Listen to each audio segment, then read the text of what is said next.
বাংলাদেশ এবং অস্ট্রেলিয়ার ওয়ানডে ম্যাচে বাংলাদেশ কিন্তু ইতিমধ্যে সিরিজ জয় করেছে 2-0 ব্যবধান। ক্ষেত্রে বাংলাদেশের হাতে আরেকটি ম্যাচ রয়েছে এবং অস্ট্রেলিয়ার হাতেও কিন্তু একটি ম্যাচ রয়েছে। অস্ট্রেলিয়ার এখানে টার্গেট হলো তাদের লজ্জাজনক সিরিজ হার, মানে 3-0 সিরিজ হার বাঁচানোর। আর বাংলাদেশের সামনে বড় লক্ষ্য হলো প্রথমবারের মতো অস্ট্রেলিয়াকে হোয়াইট ওয়াশ করার, 3 ম্যাচই হারানোর। তো বাংলাদেশ কি পারবে অস্ট্রেলিয়াকে তৃতীয় ম্যাচটি হারিয়ে সিরিজ জয়ের সাথে সাথে হোয়াইট ওয়াশ করতে? এবং অস্ট্রেলিয়ারও কিন্তু বড় চ্যালেঞ্জ যে বাংলাদেশের সাথে তারা হোয়াইট ওয়াশ হচ্ছে, এবং এটা থেকে অস্ট্রেলিয়াকে যদি বাঁচতে হয় তাহলে অবশ্যই অস্ট্রেলিয়াকে ঘুরে দাঁড়াতে হবে। অস্ট্রেলিয়া এবং বাংলাদেশের তৃতীয় ওয়ানডেতে বাংলাদেশের স্কোয়াড কেমন হতে পারে, কি পরিবর্তন আসতে যাচ্ছে ওই স্কোয়াডে, তো চলুন দেখে নেওয়া যাক। বাংলাদেশ কিন্তু ইতিমধ্যে সিরিজ জিতে নিয়েছে। যেহেতু বাংলাদেশ সিরিজ জিতে নিয়েছে, সেক্ষেত্রে বাংলাদেশের স্কোয়াডে ছোট্ট একটি পরিবর্তন হতে পারে বা দুটি পরিবর্তন হতে পারে, যেহেতু সিরিজ জিতেছে।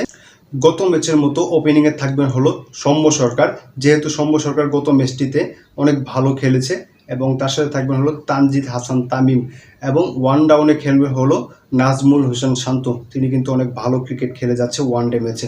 তারপরে 4 নম্বরে থাকবে হলো লিটন কুমার দাস, 5 নম্বরে থাকবে হলো তাওহিদ হৃদয়, 6 নম্বরে থাকবে হলো মুসাদ্দেক হোসেন সৈকত, এবং 7 নম্বরে থাকবেন হলো মেহেদি হাসান মিরাজ। মুসাদ্দেক হোসেন সৈকতের কথা না বললে নয়, তিনি কিন্তু প্রথম ম্যাচে দুর্দান্ত খেলে বাংলাদেশের জয়ের নায়ক হয়েছিলেন।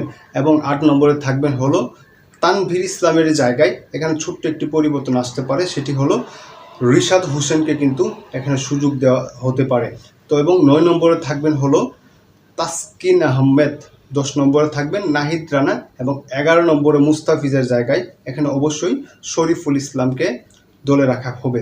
তো এইটি হলো বাংলাদেশের তৃতীয় ওয়ানডের জন্য একাদশ। এই একাদশ নিয়ে যদি বাংলাদেশ মাঠে নামে, আশা করি প্রথম 2 ম্যাচ যেভাবে জিতেছে এই ম্যাচটিও সেমভাবে জিতে অস্ট্রেলিয়াকে কিন্তু হোয়াইট ওয়াশ করতে পারবে। ওকে, তো এবং অস্ট্রেলিয়ার আরেকটি বড় সুখবর হলো মিচেল মার্শ, তিনি কিন্তু তৃতীয় ওয়ানডেতে দলে থাকবেন এবং অধিনায়ক হিসেবে দলে থাকবেন। তো মিচেল মার্শ যদি খেলে তাহলে কিন্তু অস্ট্রেলিয়ার টিমটিও অনেক হার্ড হয়ে যাবে। সেক্ষেত্রে অস্ট্রেলিয়াও কিন্তু চাইবে তাদের হোয়াইট ওয়াশ থেকে তারা বাঁচতে। তো দেখা যাক তৃতীয় ওয়ানডেতে বাংলাদেশ এবং অস্ট্রেলিয়ার ম্যাচ কেমন ফাইটিং হয়ে থাকে। প্রথম ম্যাচটি কিন্তু ফাইটিং ছাড়াই বাংলাদেশ জিতেছে, এবং দ্বিতীয় ম্যাচটি মোটামুটি ফাইটিং হয়েছে। আমি চাই তৃতীয় ম্যাচটি জমজমাট একটা খেলা হোক, দর্শকের খেলা দেখে ভালো লাগে। তো সাধুবাদ জানাই বাংলাদেশকে তৃতীয় ম্যাচ জিতে যেন অস্ট্রেলিয়াকে হোয়াইট ওয়াশ করতে পারে।